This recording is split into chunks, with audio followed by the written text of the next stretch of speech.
حضرت حسن بصری رضی اللہ تعالیٰ عنہ بیان کرتے ہیں کہ رسول اللہ صلی اللہ علیہ وسلم نے ارشاد فرمایا کہ اپنے مال اور دولت کو زکوٰۃ کے ذریعے سے بچاؤ. کیمرے لگا کے نہیں،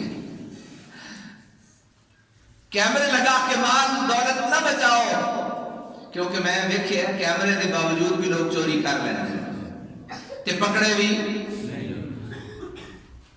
کیمرے کیڑی طاقت بھی ہے؟ طاقت میرے رب دیا، میرے رب دے حکم دیا. آؤ میرے رب کے حکم پہ عمل کرو. میرے آقا صلی اللہ علیہ وسلم نے ارشاد فرمایا اپنے مال اور دولت کو زکوٰۃ سے بچاؤ. کس سے بچاؤ؟ کسے بچاؤ؟ زکوٰۃ سے بچاؤ. اور اپنی بیماریوں کا علاج صدقے سے کرو. سبحان اللہ. اپنی بیماریوں کا علاج صدقے سے کرو، اور مصیبتوں کی لہروں کا سامنا دعا اور گریہ زاری کے ذریعے سے کرو. اللہ کرے یہ قول اور یہ بات ہمیں سمجھ آ جائے.